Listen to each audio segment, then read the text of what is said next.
It's been a bit of a shock. However much one tries to prepare oneself for something like this, it's still a dreadful shock, and we're still trying to come to terms with that.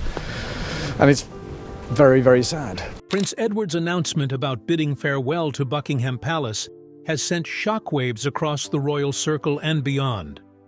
What could have compelled him, the youngest child of the late Queen Elizabeth II, into such a momentous decision? Is it personal freedom he seeks? An inner rift with the other members of his family?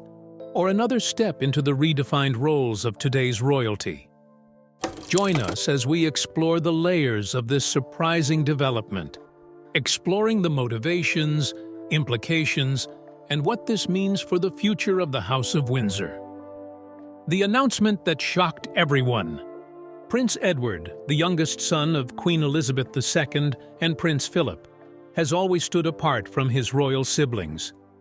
It's difficult really to explain what it is to be together as a family for the first time. Just wonderful. Born on March 10, 1964, at Buckingham Palace, Edward was raised in the public eye, but often preferred a quieter, more behind-the-scenes role in the monarchy.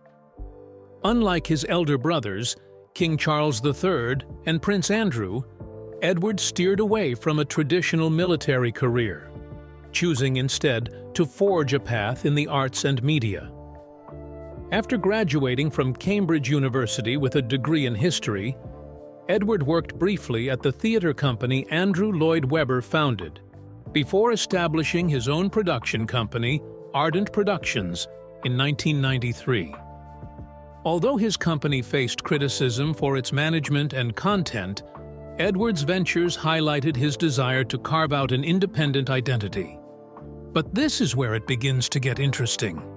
Personally, trying to run the team and trying to find the ideas and in the long term actually producing as well.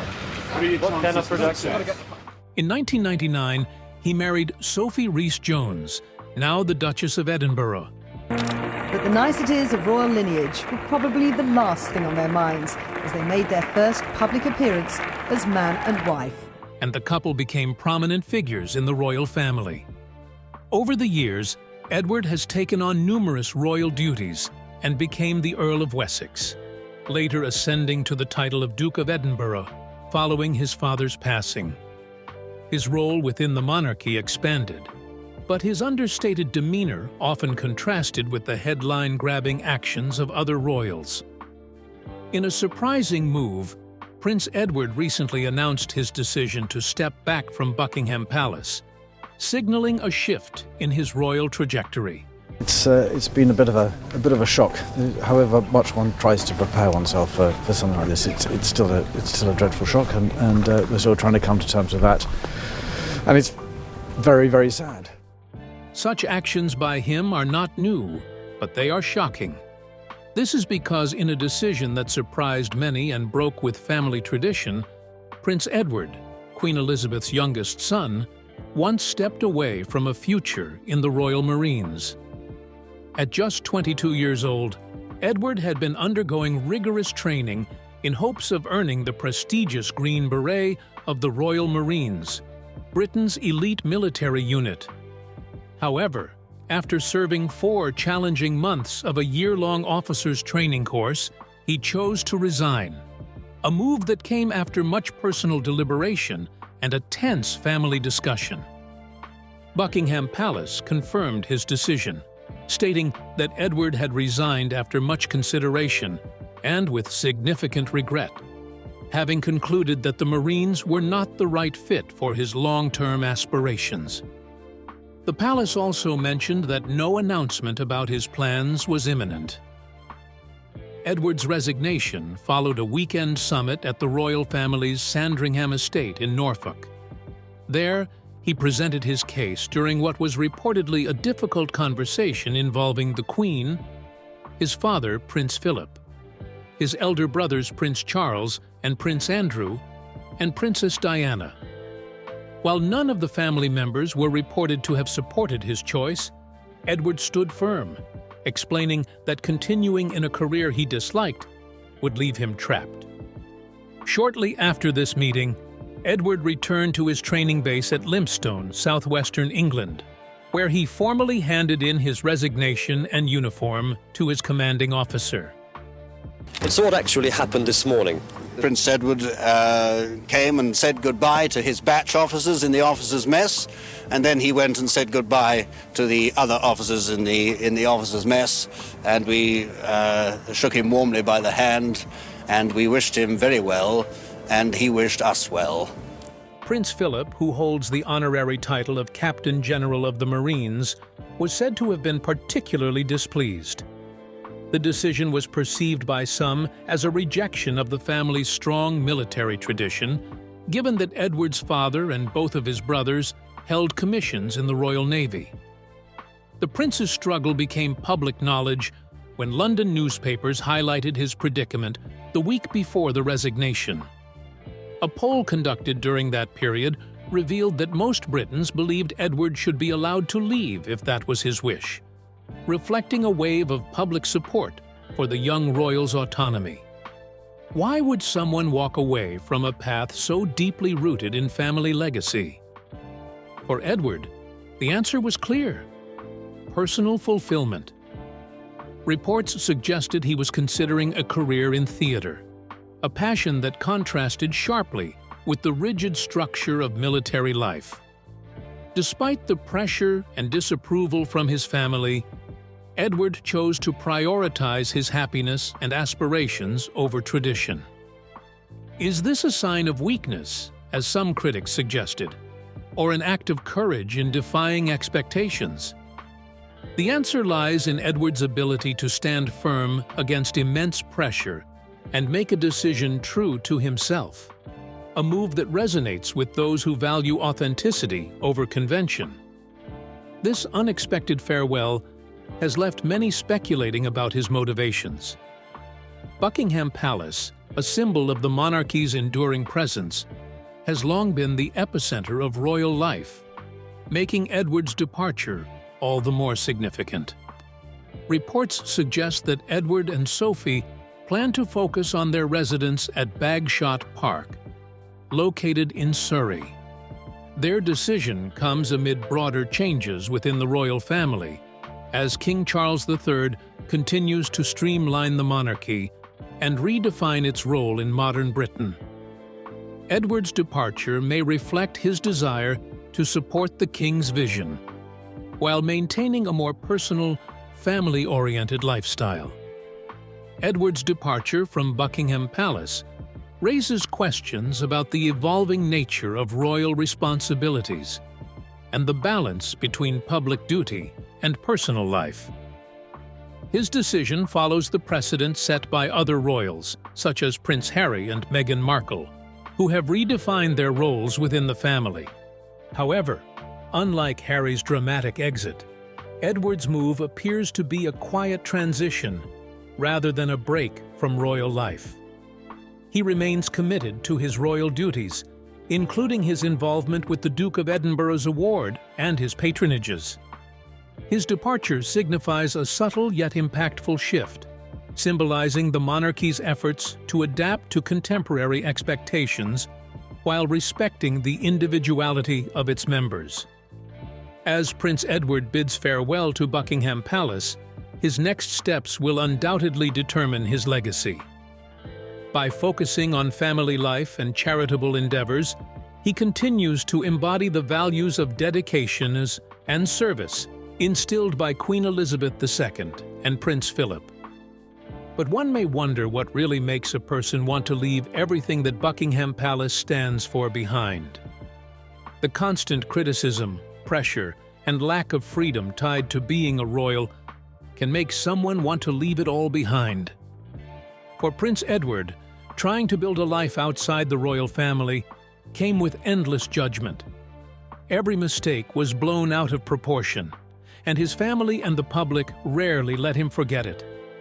Add in the media's harsh spotlight and family tensions, and it's easy to see how the strict rules and high expectations of royal life could feel suffocating.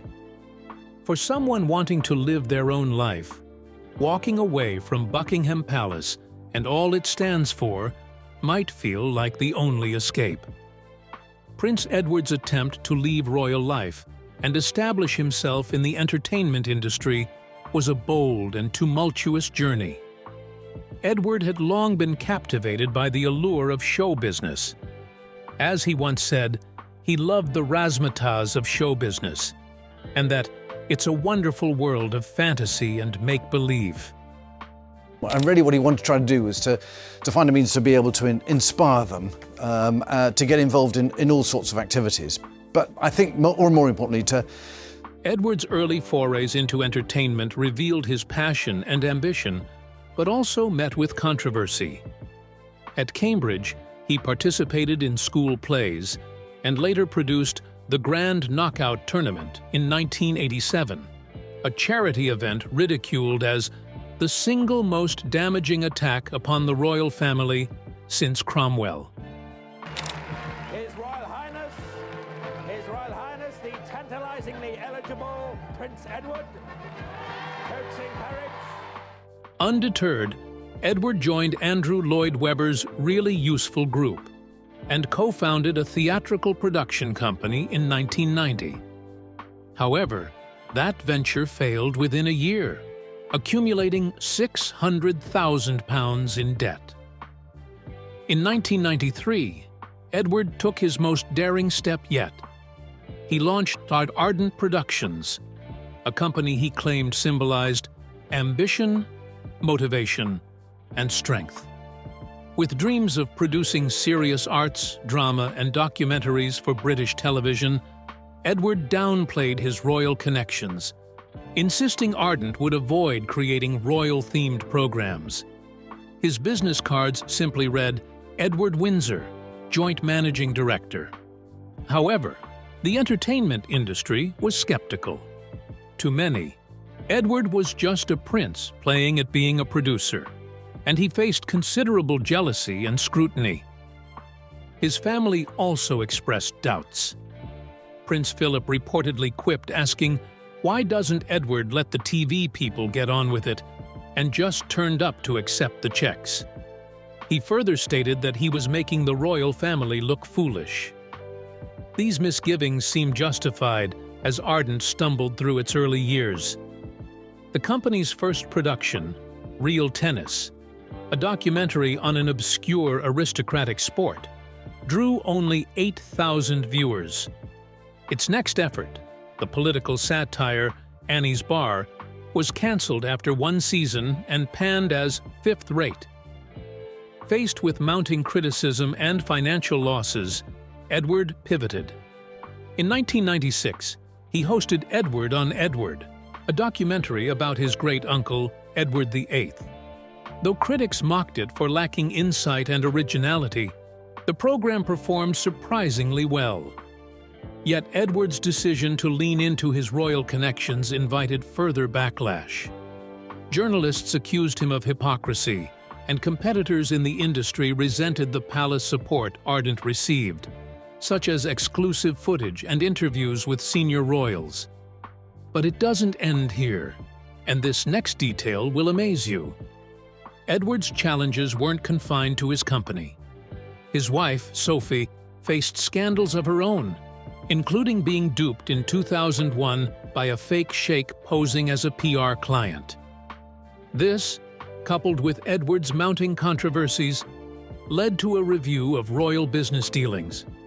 By 2001, the royal family issued stricter guidelines for working royals engaging in commercial ventures. Ardent's most significant misstep came in 2000, when it began producing Royalty AZ, a series for E covering the Windsor family's history. This included recent, sensitive events that infuriated Prince Charles. When it emerged that Ardent had filmed near Prince William during his time at St. Andrews, Charles reportedly exploded, calling Edward a negative name. Public criticism of Ardent reached a fever pitch, with some branding it a vanity project and a sad joke. By 2002, Edward conceded defeat. He stepped down from Ardent, citing the Queen's Golden Jubilee and increased royal duties as his reasons. Despite his optimistic farewell statement, Ardent limped on briefly before being liquidated in 2009 and officially dissolved in 2011 with just £40.27 remaining. Though his dream of media success ended, Edward and Sophie eventually found their footing as full-time working royals, respected for their dedication in the years following the Queen's death, Prince Andrew's scandals, and Harry and Meghan's departure. Edward's struggles reveal the challenges of balancing royal identity with personal ambition, a lesson that may be relatable with Harry and Meghan as they go through their own post-royal ventures. As Edward once lamented, "It's a no-win situation, so it doesn't matter which side of the fence you jump off." How was life at Buckingham Palace for Edward before he resolved to leave? Let's take a look. Life at Buckingham Palace. As the youngest of the Queen's 4 children, Edward's life in Buckingham Palace was both privileged and highly structured. Surrounded by the grandeur of royal living, Edward had a unique upbringing that balanced protocol with personal warmth. Buckingham Palace, both a home and the official residence of the monarch, provided a setting full of ceremonial duties and a high degree of discipline. Edward and his siblings, Charles, Anne, and Andrew, were being taken care of by a retinue of nannies and staff, but were also closely looked after by their parents. Queen Elizabeth and Prince Philip, despite their demanding schedules, made time for family, often gathering in the private quarters of the palace for meals or evening chats. In these early years of Edward's life, there were the big set pieces of state visits, while days would often be passed playing in the vast gardens at Buckingham Palace. At Buckingham Palace, Edward was encouraged to pursue his academic and artistic interests. He was educated privately before attending Gordonstoun School in Scotland, where he followed in his father and brother's footsteps. His love for drama and theatre emerged early on and continued to develop as he attended Cambridge University, earning a degree in history. Returning to Buckingham Palace after his studies, Edward began taking on royal duties and exploring a career in the arts. He worked briefly with the Andrew Lloyd Webber Theatre Company before founding Ardent Productions, a television production company. This choice set him apart from his siblings, as Edward carved a unique path blending creative pursuits with royal responsibilities. As Edward embraced his role as a working royal, Buckingham Palace remained a central hub for his duties. Whether hosting receptions or attending official events, the palace symbolized both his public responsibilities and private connections. Edward also resided for periods at Buckingham Palace before establishing his family home at Bagshot Park with his wife, Sophie, Countess of Wessex. But here's a very interesting detail. Prince Andrew reportedly bullied his younger brother, Prince Edward, during their childhood, according to royal biographer Ingrid Seward. We all loved him, and he was like everybody's slightly wayward son. And you wanted to hug him, and he said, "Oh, I don't like the press." And he said, "Oh, darling, I understand, but you've got to do it." And he was, I suppose he was very childlike, really. Despite Andrew's domineering behavior, Edward eventually outshone him, excelling academically and socially at their secondary school, Gordonstoun. Edward surpassed Andrew by becoming a head boy and earning a spot on the cricket First 11 team. In her 1993 book, Royal Children, Seward, the editor-in-chief of Majesty magazine, detailed the relationship between the two princes. Being 4 years apart and much younger than their older siblings, Prince Charles and Princess Anne, neither Andrew nor Edward faced the intense responsibilities of being the Queen's heir or only daughter. However, Andrew was known for his boisterous nature and frequent tantrums, which included competitive behavior, such as snatching treats intended for Edward. In contrast, Edward, described as a sweet and well-mannered child with delicate features, initially lived in Andrew's shadow during their early education under a governess at Buckingham Palace. While Andrew expressed his frustration with outbursts, Edward tended to internalize his emotions, often falling silent with a red face. As they grew older, Edward distinguished himself at Gordonstown, excelling in sports, drama, and leadership, while Andrew's path diverged. Edward eventually attended Cambridge University, though his grades were notably below the usual standard for admission. Meanwhile, Andrew pursued a military career, joining the Navy and achieving considerable success. Although Edward initially planned to follow a similar path by joining the Royal Marines, he withdrew from officer training after 4 months, opting for a different course in life. The news was received with natural disappointment that His Royal Highness had come to this decision. But I would like to say that we respect that decision. We respect that decision. We fully understand his reasons. The life he opted for was a private one. But was it really private? And what were the challenges it brought him? Keep watching to find out. Hidden Life and Bad Impressions. Prince Edward, the Duke of Edinburgh, and his wife Sophie, the Duchess of Edinburgh, have long been loyal supporters of the Crown and held in high regard by the late Queen Elizabeth II. Despite their significant roles within the royal family, they have worked hard to maintain a low profile when it comes to their personal lives. This dedication to privacy has made them less familiar to many royal fans compared to more high-profile members of the family. Yet, Edward is far from an enigma. Over the years, he has taken on increasing responsibilities, becoming a core member of the royal family. His history reveals fascinating and complex dimensions, including rumored sibling feuds, disagreements over royal titles, and a strained relationship with the press. These aspects hint at the layers behind a man who is often misunderstood. How did this reserved prince manage to balance tradition, duty, and his desire for privacy?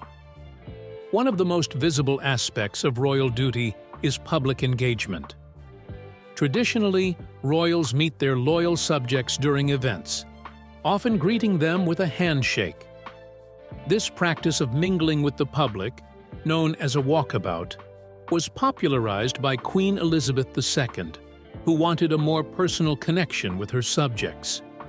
Over time, this became an expectation, with royals such as Princess Diana and Kate Middleton adopting the practice. However, Edward has chosen to deviate from this norm. While he waves and speaks to crowds, he avoids shaking hands, explaining that it allows him to speak to more people in the limited time available. His decision, while practical, It's for Netflix. Yep. So it goes all around the world, which is quite scary. Yeah, but you'll get that every now and you bump into somebody, they'll go, oh, yeah. How do you? I don't know you. underscores his unique approach to royal duties, balancing tradition with personal efficiency.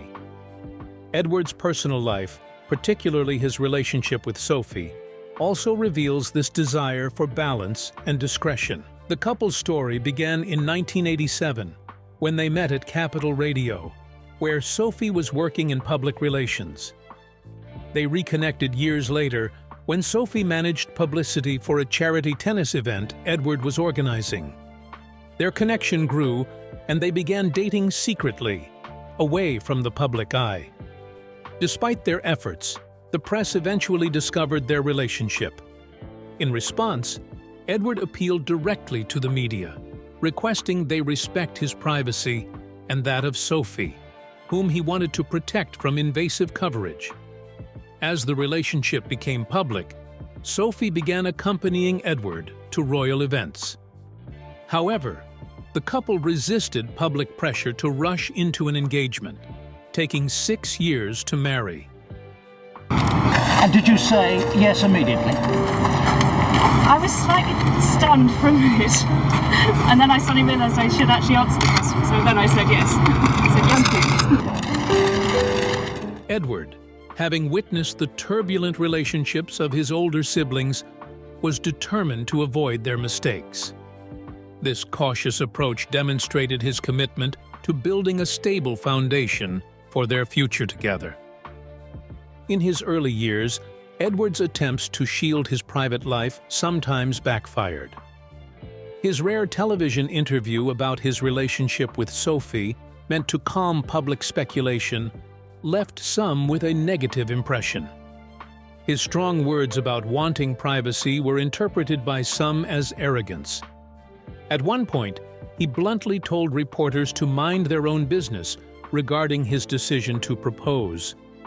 While his frustration was understandable, his tone alienated parts of the public.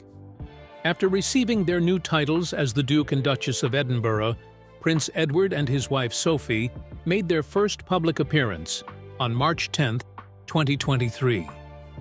The couple met with members of the Ukrainian community outside of Edinburgh's city chambers.